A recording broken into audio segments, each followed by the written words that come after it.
হয়েছে। ইরানের রাষ্ট্রীয় টেলিভিশন দেশটার সর্বোচ্চ নেতা আয়াতুল্লাহ আলী খামেনির মৃত্যুর খবর নিশ্চিত করছেন। ইন্না লিল্লাহি ওয়া ইন্না ইলাইহি রাজিউন। সৃষ্টিকর্তা এই শহীদ মৃত্যু কবুল করুন। এখন এই যুদ্ধের ভবিষ্যৎ কি? কেউ কেউ কইতেছেন ইরানের তো আসলে পাল্টা আঘাত করার মতো তেমন কিছু নাই, কিছু ক্ষেপণাস্ত্র ছাড়া। ক্ষেপণাস্ত্র ব্যয়বহুল, এইটার একটা স্টক আছে, সেটা শেষ হয়ে যেতে পারে দ্রুত। বিমান দিয়ে বোমা মারা অনেক বেশি কস্ট এফেক্টিভ, তাই এই যুদ্ধে ইরান টিকবে না। তার উপরে আমেরিকার ইসরায়েল একসাথে আক্রমণ করছে, আর ইরান ওইদিকে কাতার, বাহরাইন, জর্ডান, আরব আমিরাত, সৌদি আরব আর ইসরায়েলেও একসাথে পাল্টা আক্রমণ করছে। ইরান একা অসংখ্য শত্রুদের সাথে একসাথে লড়তেছে। একা এতগুলো রাষ্ট্রের সাথে একই দিনে যুদ্ধ বাধায় দেওয়ার ইতিহাস দুনিয়াতে আরেকটা আছে কিনা মিলিটারি বিশেষজ্ঞরা বলতে পারবেন। আমি খুঁজে দেখছি, পাই নাই।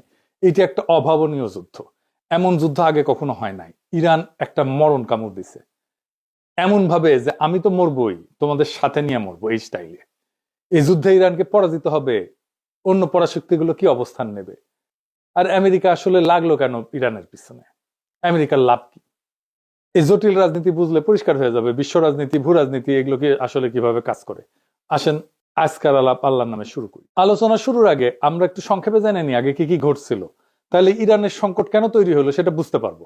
ইরানের পারমাণবিক কর্মসূচি নিয়ে 2000 সালের দিক থেকে পশ্চিমা দেশগুলোর সঙ্গে একটা টানাপোড়েন চলতেছিল। অভিযোগ ছিল ইরান হয়তো পারমাণবিক অস্ত্র বানাইতেছে। পৃথিবীর প্রত্যেকটা দেশে পারমাণবিক কর্মসূচি আছে, কিন্তু বাংলাদেশেরও আছে। এটা শুধু বোমা বানাইতে লাগে না, ইলেকট্রিসিটি বানাইতে লাগে, আমাদের চিকিৎসার জন্য লাগে, ক্যান্সার চিকিৎসার জন্য লাগে, রেডিওথেরাপি মেশিনে লাগে, আপনারা জানেন, এক্স রের জন্য লাগে, এমনকি বুকে যে হার্টের ডাক্তারেরা স্টেন্ট বসায় না, ওই টাইমেও লাগে। স্টেন্ট লাগাইতে গেলে দেখবেন যে ডাক্তার, নার্স, টেকনিশিয়ানরা বুকে স্যার কোনা এরকম একটা ছোট বাক্সের মতো সাদা এটা পড়ে থাকে, রেডিয়েশন মাপ ওইটা। যাই হোক, ইরান পারমাণবিক অস্ত্র বানাবে এই ভয়ে জাতিসংঘ, ইউরোপিয়ান ইউনিয়ন, যুক্তরাষ্ট্র ইরানের উপরে কঠোর অর্থনৈতিক নিষেধাজ্ঞা দেয়। ইরানের তেল রপ্তানি কমে যায়, ব্যাংকিং ব্যবস্থা প্রায় বিচ্ছিন্ন হয়ে পড়ে, অর্থনীতি স্থবির হয়ে যায়। এই অচল অবস্থা কাটাইতে 2015 সালে ইরান এবং 6 বিশ্বশক্তির মধ্যে একটা চুক্তি হয়। এটা চুক্তিটার নাম ছিল JCPOA, মানে হইতেছে joint comprehensive plan of action. কি ছিল সেই চুক্তিতে? মূল কথা ছিল ইরান তার পারমাণবিক কর্মসূচি সীমিত করবে, আর বিনিময়ে নিষেধাজ্ঞাটা উঠবে। পারমাণবিক কর্মসূচি সীমিত রাখা মানে প্রকৃতিতে যে ইউরেনিয়াম পাওয়া যায়, মানে যেটা থেকে পারমাণবিক শক্তি আসে আর কি, ওইটা দিয়ে কিছু হয় না, ওইটাতে ঘন করা লাগে, ঘন ঘন। মানে ধরেন চিনি ছাড়া চা হইতেছে প্রাকৃতিক ইউরেনিয়াম, পাইনসা চা হইতেছে অল্প সমৃদ্ধ ইউরেনিয়াম, মানে একটু ঘন হয়েছে। হালকা মিষ্টি চা হইতেছে মাঝারি সমৃদ্ধ ইউরেনিয়াম, আর কড়া মিষ্টির চা হইতেছে বোমা তৈরি গ্রেডের অতি সমৃদ্ধ ইউরেনিয়াম। এটা কেমনে ঘন করে এই ইউরেনিয়াম? মানে মাখন তোলা দেখেছেন না, যে ঘুটা দিয়ে ঘুরায়, ঠিক ইনকে ঘুরে ঘন করে। ইরান রাজি হয় যে এই ইউরেনিয়াম সমৃদ্ধকরণটা মাঝারি পর্যায়ে রাখবে, মানে যেটা দিয়া আরামসে বিদ্যুৎ বানানো যাবে, চিকিৎসার কাজ করা যাবে। এবং আন্তর্জাতিক পারমাণবিক সংস্থা যেটা জাতিসংঘের IAEA, ওইটাকে কঠোর নজরদারির সুযোগ দিবে। নজরদারি চলতেছিল। এর ফলে চুক্তি স্বাক্ষর করার পর একটা বড় অংশের আন্তর্জাতিক নিষেধাজ্ঞা উঠে নেওয়া হয়। ইরানের তেল রপ্তানি বাড়ে, বিদেশি বিনিয়োগও আসে। কিন্তু 2018 সালে ট্রাম্প এই চুক্তি একতরফাভাবে বাতিল করে দেয়। যুক্তি ছিল চুক্তিটা যথেষ্ট কঠোর না, মানে ট্রাম্পের পছন্দ মতো, মন মতো হয় না। আবার নিষেধাজ্ঞা আরোপ করা হয়। ইরান দেখে, আচ্ছা আমিও তো তাইলে ইউরেনিয়াম ঘন করব, আমার তো লাভ নাই, চুক্তিতে তো আমি নাই। তারা পারমাণবিক বোমা বানানোর মতো ঘন করে ফেলে ইউরেনিয়াম। কাছাকাছি ইরানের যুক্তি, আমেরিকা আগে চুক্তি ভাঙছে, আবার নিষেধাজ্ঞা দিছে, তাই বাধ্য হয়ে প্রতিক্রিয়া দেখাইতেছি। চুক্তি ভাঙার দায় যুক্তরাষ্ট্রের। এখন যুক্তরাষ্ট্র কি চায়? আবার ইরান যেন ইউরেনিয়াম আর সমৃদ্ধ নামার করে, মানে ঘন না করে। এটাই শেষ না, তার মজুদ যেটা আছে সেটা যেন কমায়, এটাই শেষ না। আবার কঠোর নজরদারিতে যেন রাজি হয়, এখানেই শেষ না। সে যেন তার ব্যালিস্টিক মিসাইলের কর্মসূচি ত্যাগ করে, এটা যেন আর না বানায়। আর কে? এটা শেষ না, হিজবুল্লাহ, ইয়েমেনের হুতিদের যেন সাহায্য না করে। আবার ইসরায়েল দাবি করে ইরানের পারমাণবিক অবকাঠামো পুরা চূর্ণ বিচূর্ণ করে দিতে হবে, এটা শেষ করে ফেলতে হবে, মাটির সাথে মিশাই দিতে হবে। একটা দেশে বাইরের দুইটা রাষ্ট্রের ইচ্ছা মতো চলতে হবে। আমেরিকা ইসরায়েল যা চাইবে তাই চলতে হবে। এটা কোনো মর্যাদা সম্পন্ন দেশ করবে? করবে না। এবার আসেন দেখি আসল প্রশ্ন, আমেরিকা ইসরায়েলকে ইরানকে হারাইতে পারবে? ইসরায়েলের সম্মিলিত সামরিক ক্ষমতার ধারে কাছেও ইরান নাই, তাইলে কি ইরান হারা যাবে? না, এই প্রশ্নের উত্তর অত সহজে দেওয়া যাবে না। আসেন আমরা আলাপটা শেষ করলে বুঝবেন আসলে ইরান হেরে যাবে কিনা। যুদ্ধ তো শুধু অস্ত্রের কস্ট বেনিফিট অ্যানালাইসিস না, যুদ্ধ রাষ্ট্রের কাঠামো, ইতিহাস, ভূগোল, মনস্তত্ত্ব সব মিলে একটা পূর্ণাঙ্গ সমীকরণ। আর সেই সমীকরণে ইরানকে সহজে হারানো খুবই কঠিন, প্রায় অসম্ভব। কেন? আমাদের একটু ইতিহাসে ফিরে যেতে হবে। ইরানকে বুঝতে হইলে 1953 সাল থেকে শুরু করতে হবে, যখন ইরানের তেলের মালিকানা ইরানের ছিল না, ব্রিটিশ কোম্পানি ছিল। বিপি নাম দেখেন নাই যে, এর ছিল মালিকানা ব্রিটিশ পেট্রোলিয়াম। 1953 সালে একটা ন্যাশনালিস্ট সরকার ক্ষমতায় আসে, প্রধানমন্ত্রী ছিল মোসাদ্দেক। সে তেল জাতীয়করণ করছিল। এর প্রতিক্রিয়া আমেরিকা সিআইএ কে দিয়া অভ্যুত্থান ঘটায়, তাকে সরায়, শাহকে ক্ষমতায় বসায়। সেই ঘটনা ইরানের রাজনৈতিক চেতনায় গভীর ছাপ ফেলে। বিদেশি হস্তক্ষেপ মানে জাতীয় অপমান। এই বোধ ইরানের রাষ্ট্রীয় স্মৃতির একটা অংশ হয়ে যায়, কালেকটিভ মেমোরির একটা অংশ হয়ে যায়। তারপরে 1779 সালে বিপ্লব হয়, ইরানের বিপ্লব। শুধু ধর্মীয় আবেগ না, বরং দীর্ঘদিনের ক্ষোভ, অপমানবোধ, বিদেশি আগ্রাসন, জাতীয় সম্পদ দখলের বিরুদ্ধে একটা প্রতিক্রিয়া, সব মিলায় রাষ্ট্র একটা নতুন কাঠামো নেয়। ইরানের পর বিপ্লবের নতুন শাসন ব্যবস্থা খুব দ্রুত নিজেদের পাওয়ার কনসলিডেট করে ফেলে। সেনাবাহিনীর ভিতরে যে সমস্ত শাহপন্থী উপাদান ছিল সেগুলো ভেঙে দিয়ে তারা নিজেদের অবস্থান মজবুত করে ফেলে। ফলে বহু বছর পরেও সামরিক অভ্যুত্থান ও গণবিক্ষোভ এই সরকার কিন্তু পড়ে যায়নি। এটা কাকতালীয় না, এটা একটা কাঠামোগত ফল। কিছুদিন আগে সারা ইরানে ব্যাপক বিক্ষোভ হয়েছে না? আন্তর্জাতিক শক্তি সাপোর্ট দিচ্ছে, আমেরিকা সাপোর্ট দিচ্ছে, ইরান সরকার বর্বর ভাবে রক্তপাত ঘটায় বিক্ষোভ দমন করছে। হাসিনার মতো পড়ে যায় না কিন্তু। যদিও ইরানের সমাজ গভীরভাবে বিভক্ত হয়েছে, ইরানের বর্তমান রেজিম পছন্দ করে না এমন ইরানিয়ানদের সংখ্যা বাড়ছে অনেক। 1980 সালে ইরাক আক্রমণ করে ইরানকে। প্রথম থেকে ইরান দুর্বল ছিল, এলাকা দখল হয়ে যায়। কিন্তু 1982 সালের মধ্যে ইরান অধিকাংশ দখলকৃত এলাকা পুনরুদ্ধার করে ফেলে। সাদ্দাম হোসেন ভাবছিলেন যে আক্রমণে ইরানের ভিতরে একটা অভ্যুত্থান হবে, বিপ্লবী সরকার পড়ে যাবে। বাস্তব হয়েছে উল্টা। যুদ্ধ রাষ্ট্রকে আরো সংহত করছে। জনগণ, সামরিক বাহিনী সবাই সরকারের পিছনে দাঁড়াইছে। এই যুদ্ধ দীর্ঘায়িত হয়েছিল, বিপুল প্রাণহানি হয়েছিল। খমিনি আপোষহীন ছিলেন। তিনি আমেরিকা, সোভিয়েত দুই শক্তিকে গ্রেট শয়তান বলছিলেন। এর ফলে ইরাক ইরান যুদ্ধের সময় আমেরিকা, সোভিয়েত ইউনিয়ন, আরব রাষ্ট্র অনেকেই ইরাককে সাহায্য দেয়। সেজন্যই যুদ্ধটা দীর্ঘ হয়। তবুও ইরান রাষ্ট্র হিসেবে ভেঙে পড়েনি, বরং দীর্ঘ যুদ্ধ তাকে আরো যুদ্ধ সহনশীল রাষ্ট্রে পরিণত করছে। এই আক্রমণ ইরানকে আরো সংহত করবে কিনা সেটা আগামী কয়েকদিনের দুনিয়া দেখবে। খামেনির মৃত্যুর পরে কি ঘটবে এখন অনুমান করা শক্ত, কিন্তু সম্ভাব্য সিনারিও কি হইতে পারে সেটা আমরা একটু আলাপ করতে পারি। শুধু আকাশ থেকে বোমা মারা হয়, তাতে সামরিক স্থাপনা ক্ষতিগ্রস্ত হইতে পারে, কিন্তু রেজিম চেঞ্জ হয় না, সরকার পতন নিশ্চিত হয় না। ইতিহাসে দেখা গেছে নো ফ্লাই জোন বলেন, দীর্ঘ বোমা বর্ষণ বলেন, এসব চলতে পারে বছরের পর বছর, কিন্তু স্থল আক্রমণ ছাড়া, গ্রাউন্ড ইনভেশন ছাড়া রেজিম চেঞ্জ করা কঠিন। ইরানে গ্রাউন্ড ইনভেশন কেন কঠিন? প্রথমত ভূগোল। স্থল পথে ইরানে ঢুকতে গেলে পশ্চিম ইরানের দীর্ঘ জাগ্রস পর্বতমালা অতিক্রম করতে হবে। পাহাড়ি ভূখণ্ডে বড় আকারের সেনা, ট্যাঙ্ক, সরবরাহ লাইন এগুলো এগায় নেওয়া খুব কঠিন। সরু গিরি পথ থাকে, উঁচু নিচু পথ থাকে। এখানে যারা প্রতিরক্ষা করে, ডিফেন্স করে, তাদের বেশি সুবিধা। ইরান মূলত একটা বিশাল উচ্চভূমি, চারপাশে পর্বতমালা, মাঝখানে মরুভূমি, আর জনবসতি অনেক জায়গায় পাহাড়ের ভেতরে আড়ালে। এই ভূগোল আক্রমণকারীদের জন্য তিন ভাবে বিপজ্জনক। একটা হচ্ছে মেকানাইজ বাহিনী, এগুলো ট্যাঙ্ক ইত্যাদি, গাড়ি, বহর টহর এই সমস্ত নিয়ে যখন যায়, আগাইতে যায়, তখন গতি কমে যায়। সংকীর্ণ উপত্যকার মধ্যে দিয়ে যেতে হয়, চোক পয়েন্ট আছে, মানে যেখানে আটকায় যেতে পারে। এসব জায়গায় কনভয় আটকায় গেলে ক্ষয়ক্ষতি দ্রুত বাড়ে, উপর থেকে আক্রমণ করবে। যারা ডিফেন্স করে তাদের এখানে সুবিধা, উচ্চভূমি থেকে নজরদারি করতে পারে, অ্যাম্বুশ করতে পারে, প্রতিরক্ষা লাইন তৈরি করা তুলনামূলকভাবে সহজ। ইরান সবসময় এই অ্যাডভান্টেজে থাকবে। রাজধানী বা নগরগুলো এগুলো ইনসুলেটেড, মানে বড় শহরগুলো অনেকটাই পাহাড়ি বলয়ে সুরক্ষিত, চারিপাশে পাহাড়। দ্রুত ধাক্কায়, কুইক থ্রাস্ট যেটাকে বলে মিলিটারি ভাষায়, এটা ফল আনা কঠিন। ইরান সমতল ইরাকের মতো না, এখানে ভূগোল নিজেই এক ধরনের প্রতিরক্ষা বাহিনী হয়ে থাকে। এরপর আছে লজিস্টিক্স বা সরবরাহ। ইনভেশন মানে শুধু সৈন্য যাওয়া না, এটা সাপ্লাইয়ের যুদ্ধ বটে। স্থল আক্রমণে জেতা মানে সাপ্লাই চেনের উপরে বেঁচে থাকা, সাপ্লাই লাইনের উপরে বেঁচে থাকা। প্রত্যেক দিন বিপুল জ্বালানি, গোলা বারুদ, খাবার, যন্ত্রাংশ এই সমস্ত দীর্ঘ রুটে এনে পৌঁছাইতে হবে। পাহাড়, মরুভূমি এই সমস্ত পরিবেশে কনভয় ট্রান্সপোর্ট ইন্টেন্সিভ এবং সিকিউরিটি ইন্টেন্সিভ হয়। একবার সাপ্লাই লাইন যদি ভেঙে যায়, তাহলে ফ্রন্ট লাইনের শক্তি থাকলেও এটা কার্যত থেমে যায়, কাজ করতে পারে না, আক্রমণ করতে পারে না। এটাই বড় পার্থক্য।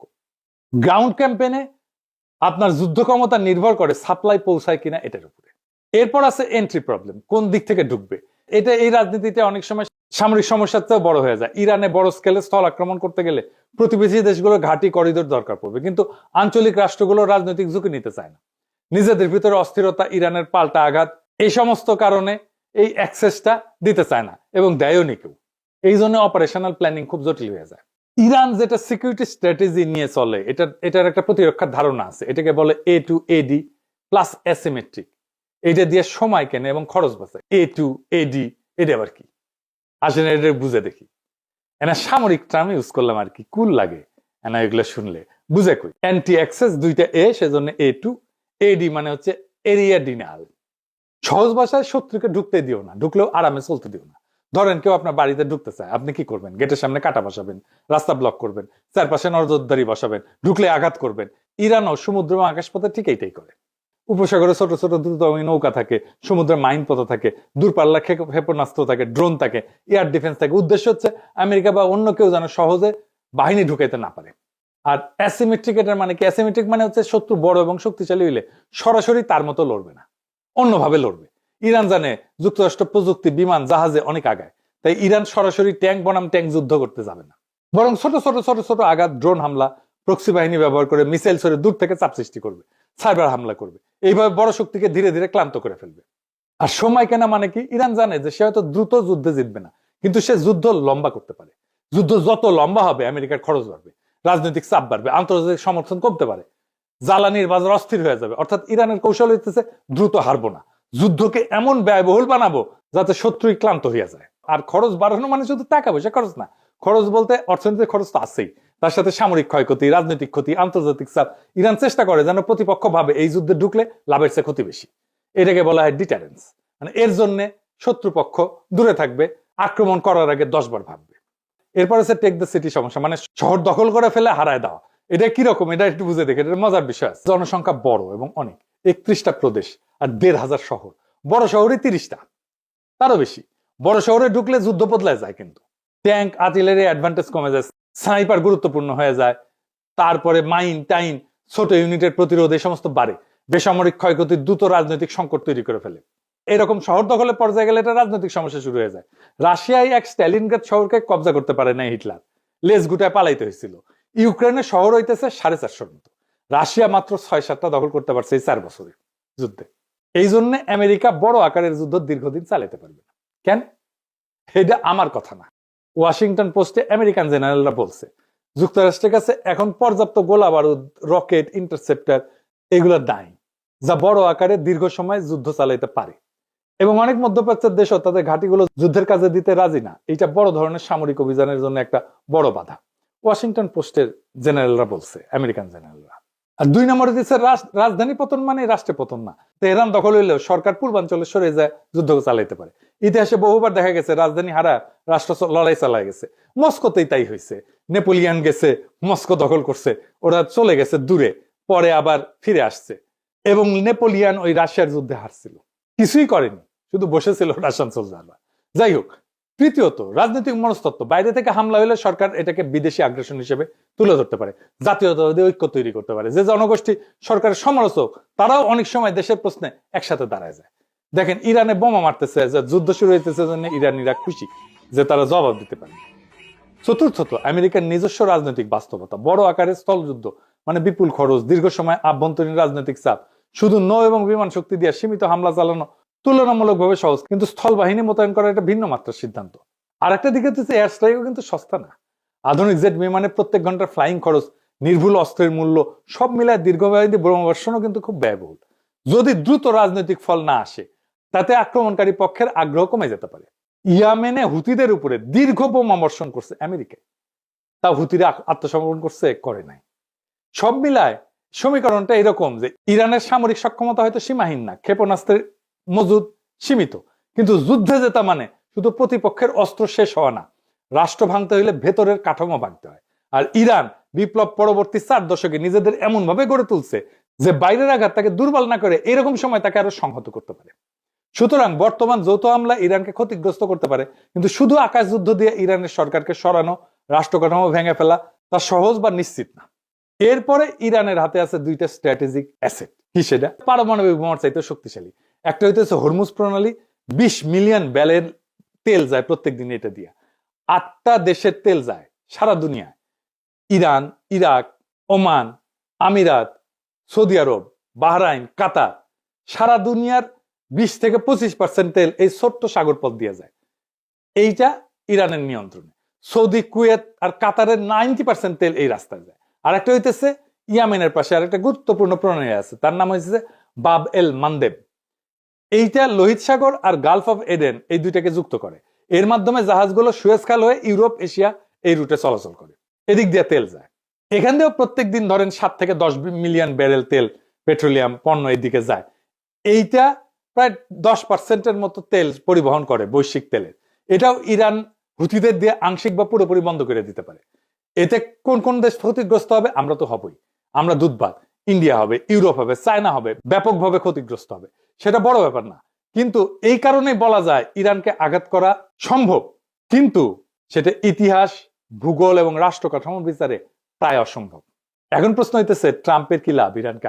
লাভের মধ্যে আছে এই আমেরিকাকে ট্রাম্প তো গ্রেট বানাবে, মেক আমেরিকা গ্রেট এগেন।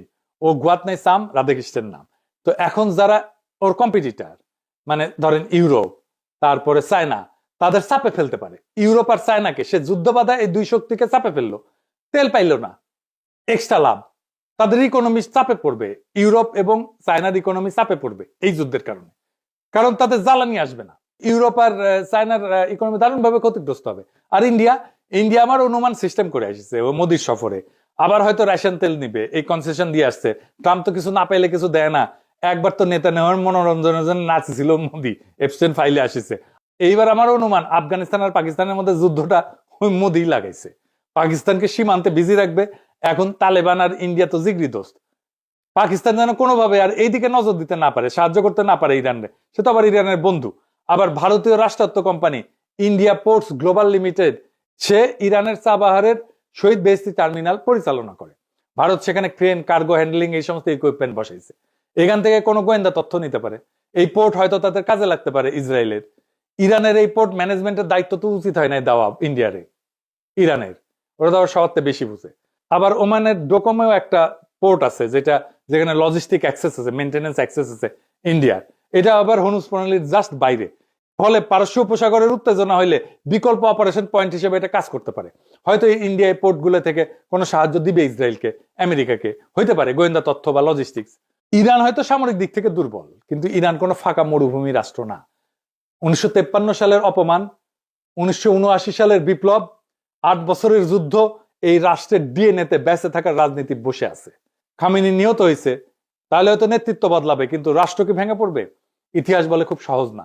যদি শুধু আকাশ হামলা হয়, অবকাঠামো ক্ষতিগ্রস্ত হবে, কিন্তু রেজিম চেঞ্জ এটা স্থল আক্রমণ ছাড়া প্রায় অসম্ভব। ইরান হয়তো দুর্বল, কিন্তু কোন ঠাসা রাষ্ট্র সবচেয়ে বিপজ্জনক হয়? এই যুদ্ধের ফল নির্ভর করবে কে বেশি শক্তিশালী তার উপরে না, বরং কে বেশি সময় ধরে টিকতে পারবে তার উপরে। আর বিশ্ব রাজনীতি আজ আবার প্রমাণ করছে ভূ রাজনীতি মানে মানচিত্রের রেখা না। ভূ রাজনীতি মানে শক্তি, স্মৃতি, অর্থনীতি আর প্রতিরোধের সমীকরণ। আসন্ন দিনগুলো নির্ধারণ করবে এটা কি একটা সীমিত সামরিক অভিযান, নাকি নতুন এক বৈশ্বিক অস্থিরতার সূচনা।